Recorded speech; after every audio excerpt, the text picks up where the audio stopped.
All right, so I'm out here at Woodley Park in Van Nuys, California for the Mopar show, the big spring fling. It's Sunday, so today's the judge day when they judge all the cars and give out awards, and all the cars are actually in their representative classes. I'm out here with the 77 AMC Pacer. There's another Pacer that's almost identical to mine, so I feel kind of weird about that. That might detract from my chances of winning an award, but I don't really care. I don't really care about awards anyway. It's just about having fun. So I'm going to walk around, see some of the cooler stuff that's here, and film it for you guys. All right, so I'm going to start off with the class that's near and dear to my heart, the AMC class. As most of you know, Chrysler bought AMC in the late 80s, basically to get Jeep. And so they allow us, with our AMCs, to the Mopar show. This one's a 1970 AMC The Machine. Nice 4-speed transmission there. This one's really original, really cool condition, blue license plates. AMC built some of the funkier muscle cars of that era. So it's a 74 AMX, as it says on the plate. These were the later AMXs that had the back seat. The earlier AMXs were like a Javelin that was like shortened and didn't have a back seat. It was like a 2-seater. This is kind of like a 4 or 5 seat AMX.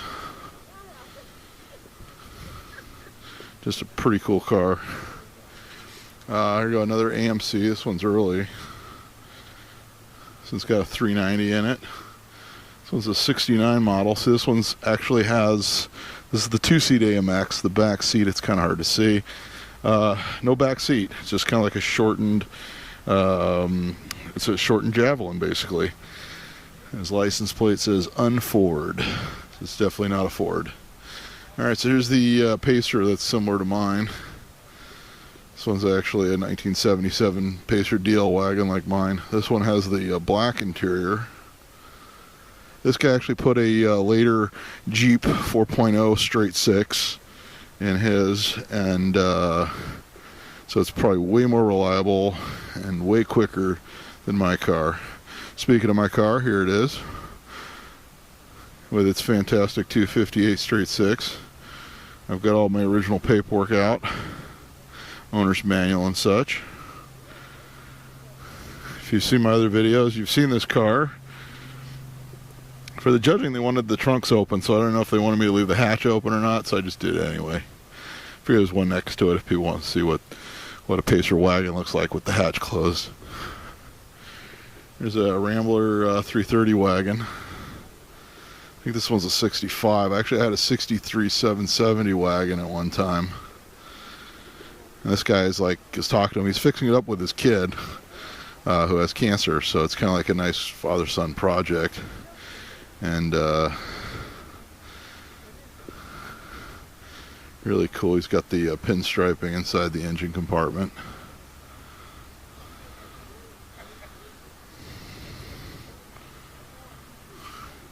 And of course it wouldn't be an AMC class without a Gremlin. This one's got the 258 straight 6 like my Pacer. This one's a 74 model. Very original car. It's like original paint. Original interior. So you got the blue license plates.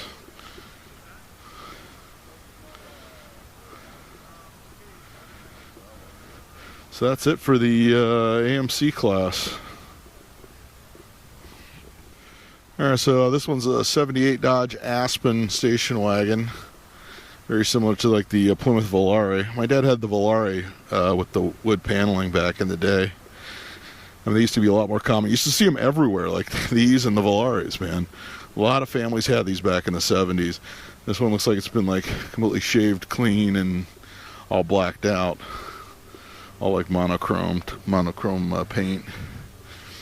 Here's one that's all original. It's the Plymouth.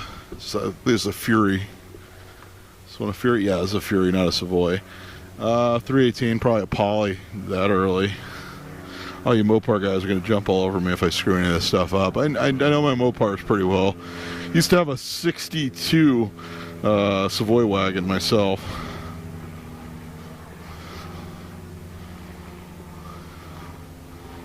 Personally, I would just cruise it just like that, which is, I'm sure, is what his plans are. Some of the big body cars. A lot of these were lost to demolition derbies over the years because you pretty much couldn't kill one of these. This thing's a tank. This one's a 68 Newport Chrysler. Big four-door sedan.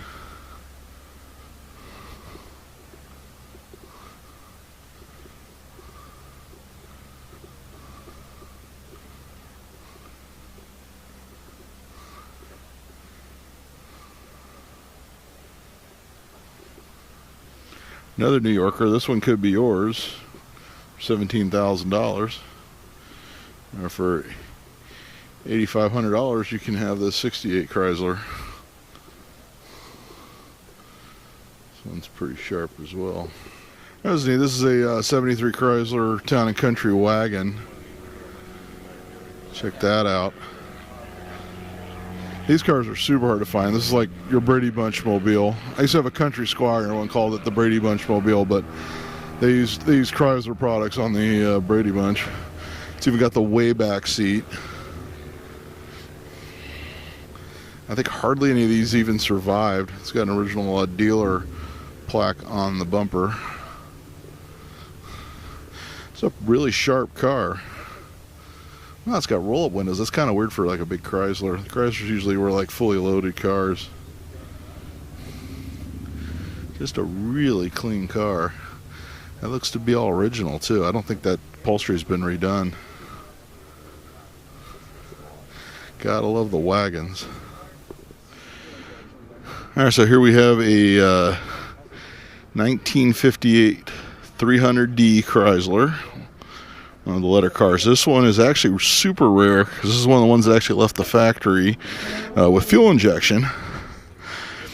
And actually, know the guy that owns this car. He basically the fuel injection units on these from the factory, they didn't work, so they wound up switching them back to carburetors. This guy found an original fuel injection unit and found a way to actually make it work. So just a very rare, very spectacular. Just a gorgeous automobile. My dad had one like this, not with fuel injection. He had a 300 hard top and he had a 300 convertible. Obviously an extremely rare car that you just don't see. Alright, so back in the late 60s, early 70s, if you saw this thing coming up in your rearview mirror, you might be in trouble. This is actually a 69 Dodge Polara CHP car. It's like a unmarked CHP special. You can always tell the CHP cars when they're real because they have white steering wheels back in there. They had a weird rule back, I think from like the 50s to like the early 70s, that all the CHP cars had to have white steering wheels. So the different companies would actually build the cars with white steering wheels for the Highway Patrol in California. This one obviously has been fully restored. Wow, what a cool car. It probably has a 440 under the hood. It's even got all the original radios in it.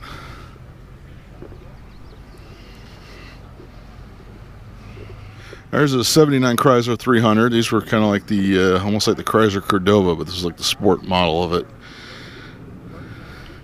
It's got the buckets, the console. Appears to be very, very original. Blue license plates. Still has the unleaded gasoline only sticker on the bumper. Because as you know, the gasoline's hidden under the license plate on these guys.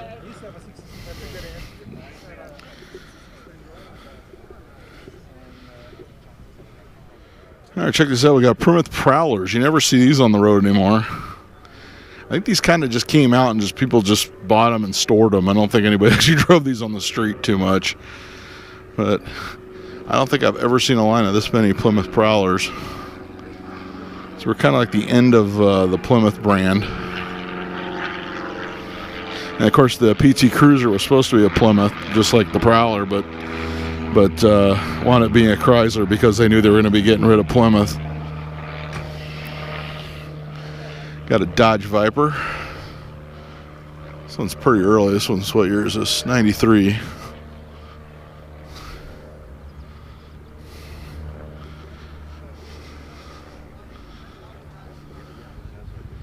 Got a whole line of PT Cruisers. I actually had a PT Cruiser, and Fortunately, I owned it very briefly. So they got an entire K-car class here at the Mopar Spring Fling. 82 LeBaron, like it says on the license plate. LeBaron convertible. I don't think I've seen one this clean in like forever. Another LeBaron convertible.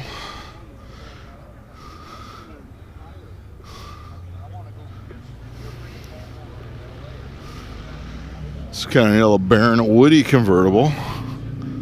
So it's got the Mark Cross interior. Of course, it's got a Continental kit on the back for when you're really styling.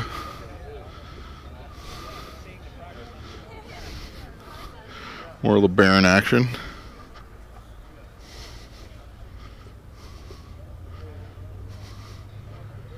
These were pretty much the cars that saved Chrysler, these, and then they based the Caravans on these guys.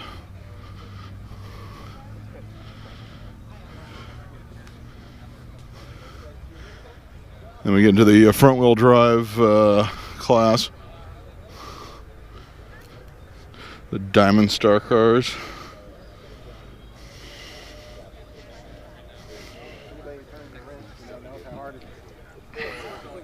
This guy was at Radwood. This one's actually got a Hemi in it. Did a modern motor swap and switched it to rear-wheel drive. Makes for a nice little sleeper there. There's a nice little oldie. Old Plymouth with the Flathead 6. This one's a 1949 model. Looks to be like original paint, or at least very old paint. Might have been repainted years ago. The cloth interior. It was stored every summer. It was stored? Every summer it was stored in Minnesota, Grandpa and Grandpa, and then they'd pull it out next summer. Oh, that's so cool. it was always original. It always had the plastic over the seats until 2 years ago. And so that's really original interior. And coming from Minnesota, it's pretty much rust-free, you know. Everything's just the way we found it. We went through the brakes and did some maintenance on it. Still had the original plastic on the seats. Yeah, until about 4 years ago. Yeah. Oh, that's The cool. original owners kept it on there. His grandparents. Yeah. And then it's all original, even the mats and such, you know. So, yeah. Yeah. That's a beautiful car. No, thank you very much. You know, a lot of memories for a lot of people. I'm Yeah, You a know? lot of good times. Yeah. I used to drive a 55 Plymouth Coupe, so. Oh man, Nice. sweet. Yeah. You broke your heart because you sold it. Yeah, huh? I got rid of it. You don't want to think about those We're just things. talking about the cars that got away. Yeah. Yeah, heartbreaking. Oh, well, thanks. Oh, Thank you very much. All right, so here's a 1933 Dodge Woody. This one's got the Flathead 6. I believe 33 was the first year of that, or was one of the first years of the Flathead 6. Someone I'm sure will correct me on that one. This one's a beautiful car. As you can imagine, it's tough to restore these because you have to redo all the wood.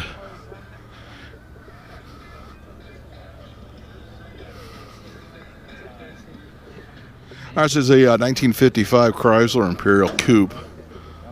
This car is absolutely gorgeous. You just had the hood open. It still has the original Hemi under the hood.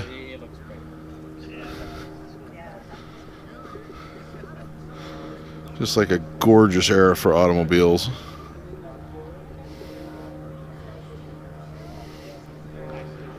Here's another Chrysler Imperial. This one's actually a 1961 model. To be yours for $67,500. Wow, look at that steering wheel. Look at those fins. It's like it originally came out of El Paso, Texas.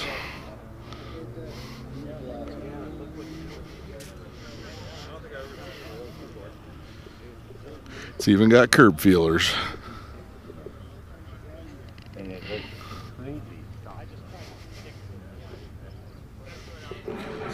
There's an AAR Cuda. This one appears to be like a work in progress. The 340. It's actually the only van here. You know, I'm a big van guy. This is actually Jim Thompson's Dodge van. What year is this thing? Oh, it's an 89. He's pretty active in the van community here in Southern California. And this is the only van here. If I'd have brought my van today, I would have had the second van here, but I decided to bring the Pacer.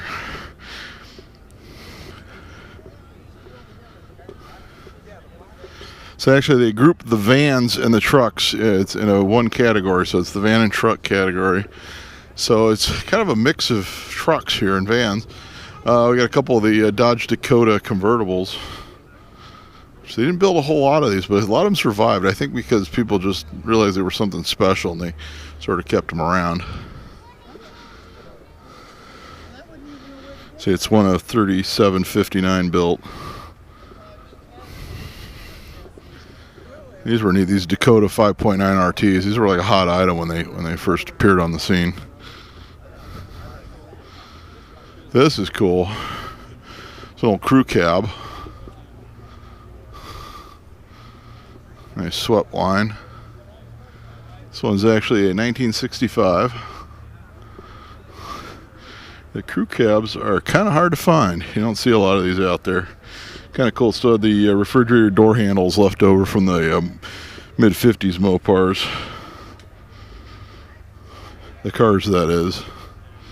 It's a newer Ram.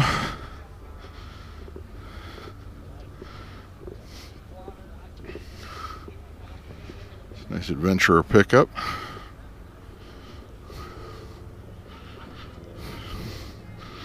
This one looks really original.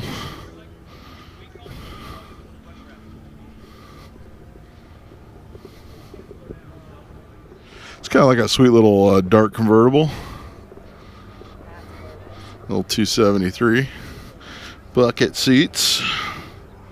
Push button transmission.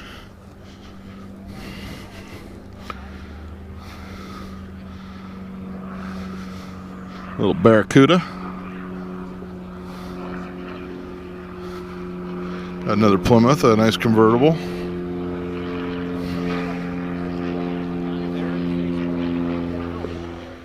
There's a beautiful 1970 Dodge Challenger convertible, 446 pack RT.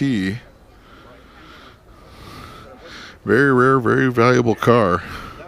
Looks like it's a beautiful restoration. So we've got the pistol grip 4-speed. I don't know if it'll come through in the video or not. It's got the trunk mounted rack. Original Space Saver spare. Wow. This one's gathering quite a crowd. Another Challenger RT. This one's a vinyl top car. Automatic and a 383. Lots of cool muscle cars here at the Mopar Spring Fling. Here you go, a Hemi-powered Cuda. It's one you'd only see on TV on Barrett Jackson normally, with the shaker hood scoop.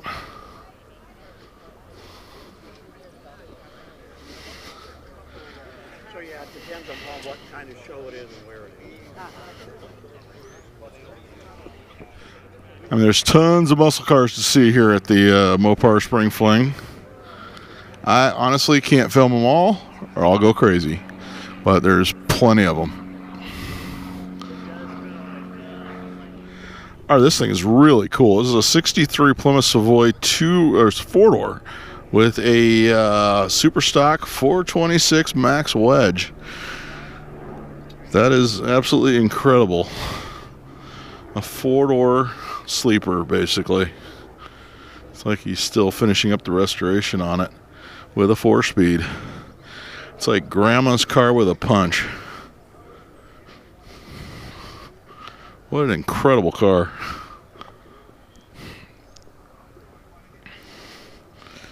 It's even got bias ply skinny white walls. When do you ever see those? Check that out. I'm going to show you that super stock 426 again because it's so damn awesome. All right.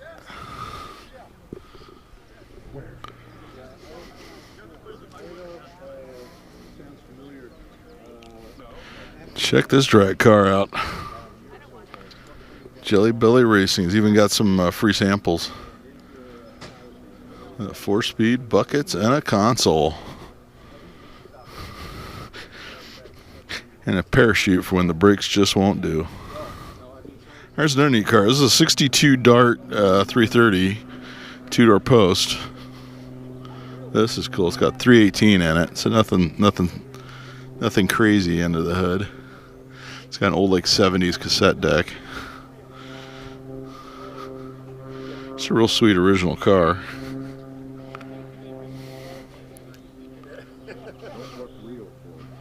They're all beautiful.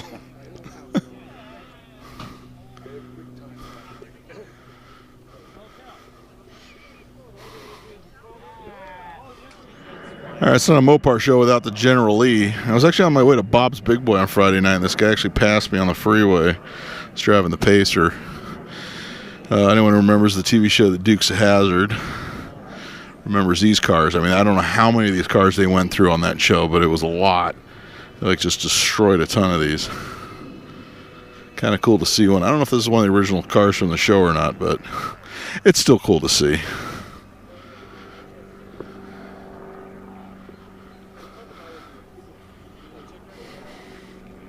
Here's one for the Malaise fans. This is actually a Plymouth Valiant Brougham with a vinyl top.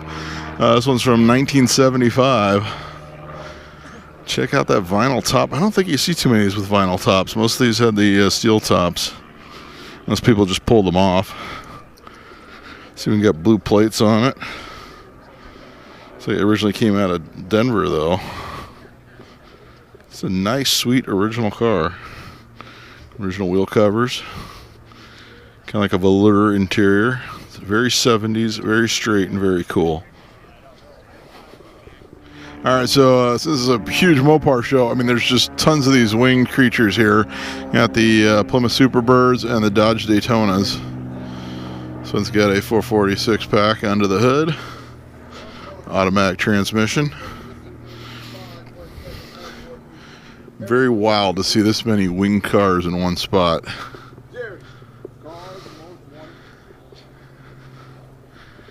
When these cars were new, they actually couldn't sell them because like people didn't want them because they were a little bit longer than a regular car, and they wouldn't fit in people's garages. And I think people even took like the front ends off and the wings. Of course, now years later, they're extremely collectible. You know, they actually did that stuff for NASCAR because NASCAR said if you're going to have a front tip like that and a rear wing, you got to build production cars like that. So that's what they did.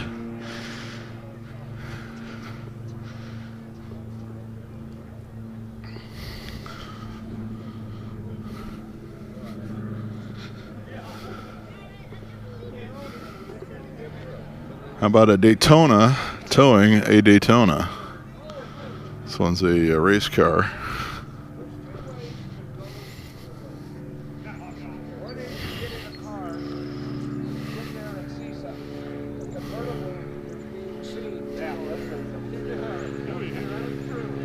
Oh, sorry.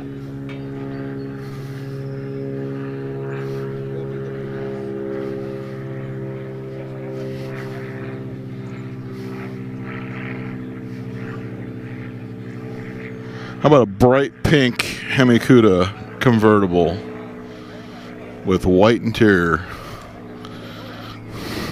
and a pistol grip 4-speed.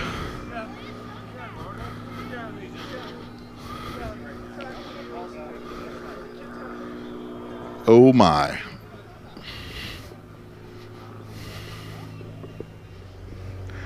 All right, this one's a Jensen Interceptor.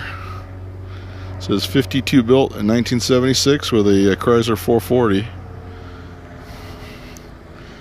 That's a pretty car.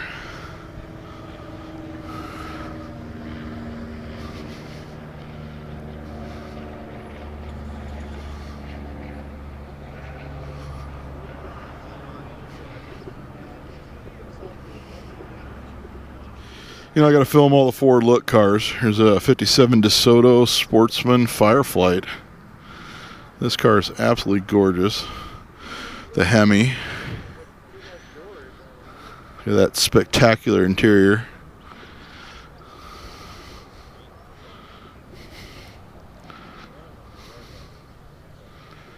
And moving on, we got a 59 Plymouth convertible, Belvedere.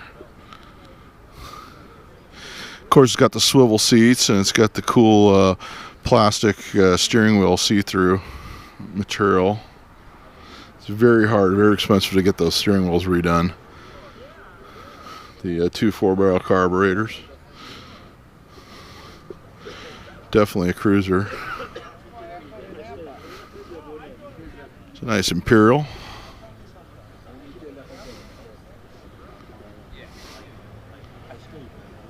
This one's a 1959. Talked to this guy yesterday. He drove in from Arizona, so.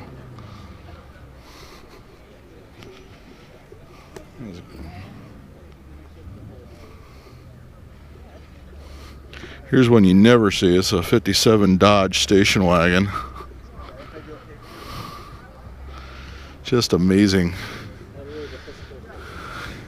Can imagine back in the late 50s, if your dad had a car like this, he was like the coolest dad on the block.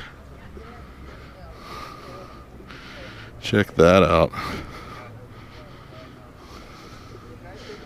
And of course, a 1960 Dodge.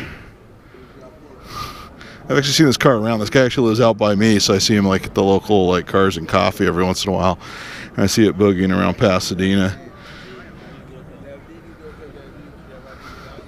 This one's a Pioneer. I used to have a 61 Dodge Polara, which I kind of wish I still had. That one had the chicken wings on the back and the taillights on the side. Just a gorgeous car.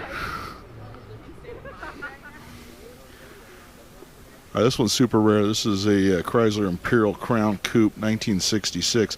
Usually when you see the Imperials in these years, you see the four-doors. You don't ever see the coupes. Just a super rare car. In absolutely gorgeous condition. It's got all the original paperwork on the car. And then you see one like, why is that one? Just a amazing car to see.